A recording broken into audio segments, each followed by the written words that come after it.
जी अस्सलाम वालेकुम students, second year computer science की आज की इस वीडियो में चैप्टर नंबर 1 के एमसीक्यूज और शॉर्ट क्वेश्चंस के ऊपर बात करेंगे। एमसीक्यूज के आंसर्स मैं यहाँ पर लिख देता हूँ, आप उसका स्क्रीनशॉट ले लीजिएगा। आपकी बुक के पीछे उन्होंने सॉल्व भी किए हुए हैं, बट एक्चुअली हमें डिस्कस करने हैं। और एक एमसीक्यू के अंदर से अगर कोई एमसीक्यू निकल सकता है, किस तरह से फर्दर उसके ऑप्शंस बन सकते हैं, उसके बारे में डिस्कस करेंगे। और बाकी शॉर्ट क्वेश्चंस की जो है वो सोल्यूशंस बनाकर मैंने एक पीडीएफ फाइल बनाकर, तो उसका लिंक जो है वो डिस्क्रिप्शन बॉक्स में दे दिया, वहां से जाकर उसको डाउनलोड करके तैयार कर सकते हैं। सबसे पहला एमसीक्यू जी, a computer network is a single computer system, a group of connected computers and devices. तो यही इसका राइट आंसर है। जो कंप्यूटर नेटवर्क होता है वो कनेक्टेड कंप्यूटर्स होते हैं, बहुत सारे कंप्यूटर्स कनेक्टेड होते हैं, डिवाइसेस कनेक्टेड होती हैं, सर्वर्स, क्लाइंट्स, और डिवाइस भी कोई भी हो सकती है। इस तरह से आपका एमसीक्यू आ सकता है। मिनिमम एक नेटवर्क के अंदर 2 कंप्यूटर्स होने चाहिए और मैक्सिमम जितने मर्जी हो सकते हैं। The device use to connect a computer to a network is. देखिए जी, सबसे इंपॉर्टेंट चीज जो है वो आपका एनआईसी होता है। ऑप्शन सी आपका राइट आंसर है। ये सबसे इंपॉर्टेंट डिवाइस है, प्राइमरी डिवाइस है, जो आपको लाजमी तौर पर नेटवर्क बनाने के लिए चाहिए ही चाहिए। नंबर 3 पे, a network that covers a small geographical area such as a school or office is. याद रखिएगा कि जो एक स्मॉल जियोग्राफिकल एरिया कवर करता है वो लोकल एरिया नेटवर्क होता है। तो इसका भी ऑप्शन क्या हो गया हमारे पास, राइट, सी। नंबर 4 पे, the topology that uses a central hub और स्विच। देखिए जी, सेंट्रल हब और स्विच इस्तेमाल होती है स्टार टोपोलॉजी में। बस टोपोलॉजी में हम बैकबोन यूज करते हैं, ठीक है जी, एक मेन केबल होती है, वायर होती है। नंबर 2 पे अगर हम स्टार टोपोलॉजी की बात करें तो सेंट्रल हब और स्विच दोनों ही ऑप्शन में आ सकते हैं। उसके अलावा अगर हम नंबर 3 पर रिंग यूज करें तो उसमें रिंग्स इस्तेमाल होती हैं, वन रिंग, डबल रिंग, यानी कि आप कह लें यूनि डायरेक्शनल या बाई डायरेक्शनल रिंग्स इस्तेमाल होती है। और फिर मैश टोपोलॉजी में हम तमाम कंप्यूटर्स को आपस में कनेक्ट कर देते हैं रिंग, और आपकी मैश टोपोलॉजी में कोई थर्ड डिवाइस दरमियान में शामिल नहीं होती, याद रखिएगा। तो यहाँ पे स्टार टोपोलॉजी आंसर था। The OSI model contains, OSI model में 7 लेयर्स होती हैं, याद रखिएगा। तो सी ऑप्शन ही यहाँ पे राइट आंसर है। और अगर टीसीपी-आईबी मॉडल आता है तो याद रखिएगा उसमें 4 लेयर्स है, और वो क्वेश्चन पूछा जा सकता है कंसेप्चुअल क्वेश्चन के तौर पे, टेक्निकल क्वेश्चन के तौर पे, या फिर आप समझ लीजिए कि थोड़ा सा वो अगर सिलेबस से हट के, यानी कि एक्चुअली टॉपिक तो वही रहेगा, बट थोड़ी सी डोमेन से अगर हट के क्वेश्चनिंग करता है तो इस तरह का सवाल आ जाता होता है।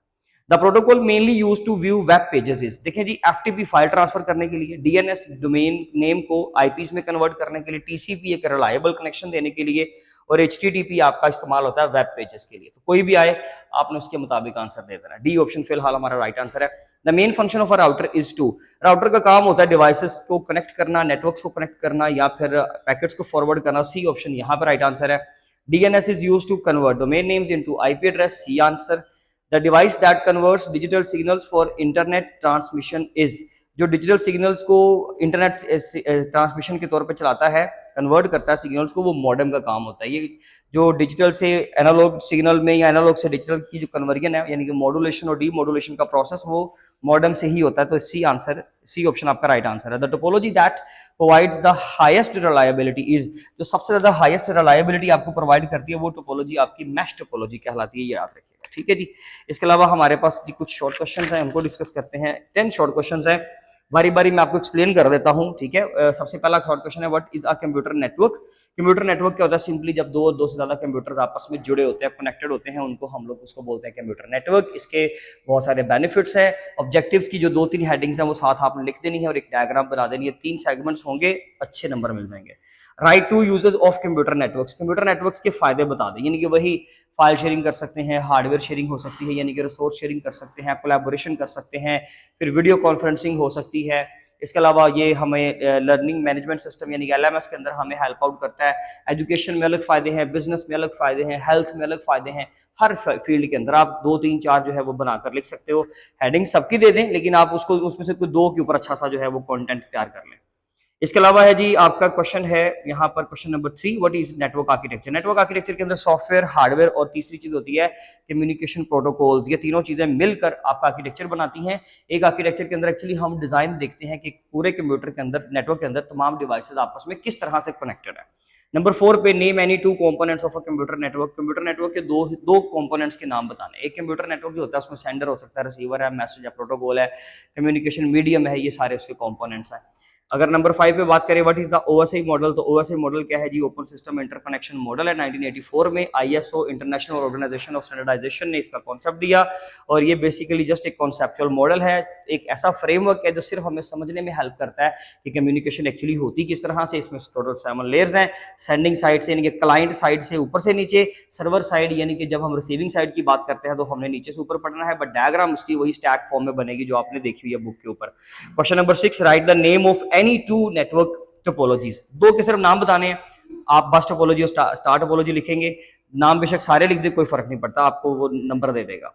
What is a local area network? Local area network जो छोटे जियोग्राफिक एरिया के ऊपर होता है उसको लोकल एरिया नेटवर्क कहते हैं। जैसे मिसाल के तौर पर जिसमें एक ही राउटर हो बस, और वो आपके घर के लोकल एरिया को जो है वो तमाम डिवाइसेस को कनेक्शन दे रहा है। तमाम डिवाइसेस आपस में प्राइवेटली बात कर सकते हैं, पब्लिकली वो इंटरनेट को भी एक्सेस कर सकते हैं with the help of that router. But वो एक छोटा एरिया है, उसमें एक ऑफिस है, उसमें एक घर है, उसमें एक बिल्डिंग है, वो लोकल एरिया नेटवर्क है। इसकी स्पीड जो है बहुत तेज होती है, इसमें लेटेंसी कम होती है, और इसमें आपने साथ में एग्जांपल्स और डायग्राम दे देनी है। ठीक है जी। नेक्स्ट है question number 8, what is a function of a router? Router का फंक्शन जो है वो 3 किस्म के हैं। उसमें आईपी एड्रेसिंग होती है, यानी कि वो एड्रेस के अकॉर्डिंगली डाटा को आगे फॉरवर्ड करता है, तो फॉरवर्डिंग भी आ गई। और नंबर 3 पे आप बोलेंगे कि ये मुख्तलिफ कनेक्शंस प्रोवाइड करता है, नेटवर्क को कनेक्ट करता है, यानी कि आप ये समझ लीजिए कनेक्शंस देने का मतलब यहाँ पर ये कि नेटवर्क्स को आपस में जोड़ेगा, अगले राउटर से आपको जोड़ देगा। नेक्स्ट है जी, what is the network protocol? Network protocol जो आपके सारे एचटीटीपी, एफटीपी, डीएनएस, ये सारे प्रोटोकॉल आपके नेटवर्क प्रोटोकॉल ही हैं। कुछ जो है वो एप्लीकेशन लेयर के प्रोटोकॉल है, जैसे कि एफटीपी, एचटीटीपी। इसके अलावा ट्रांसपोर्ट लेयर का प्रोटोकॉल है टीसीपी, नेटवर्क लेयर का प्रोटोकॉल है आईपी। तो ये अलग अलग जो है वो प्रोटोकॉल्स हैं, बट आप सबकी जो है वो नेमिंग कर दें। उनका एक नेटवर्क प्रोटोकॉल ओवरऑल एक रूल्स एंड रेगुलेशंस का समझ लीजिए सेट है जो तमाम डिवाइसेस कम्युनिकेशन करने के लिए इस्तेमाल करती हैं। ये बताएं और साथ में आप तमाम प्रोटोकॉल्स के नाम लिखते हैं। What is the purpose of DNS? DNS का बेसिकली काम होता है ये डोमेन नेम को, किसी भी वेबसाइट के नाम को आईपी में कन्वर्ट करता है ताकि कंप्यूटर उसको अंडरस्टैंड कर सके, ब्राउजर उसको अंडरस्टैंड कर सके, आपका क्लाइंट कंप्यूटर उसको अंडरस्टैंड कर सके, और फिर आपकी रिक्वेस्ट जाती है उस कंप्यूटर के ऊपर। ठीक है जी। बाकी इंशाल्लाह हम नेक्स्ट वीडियो में अपने लॉन्ग क्वेश्चंस को कवर करेंगे, इसका आप स्क्रीनशॉट ले लीजिए। तो तब तक अपना ख्याल रखिए जी। Thank you so much. अल्लाह हाफिज़।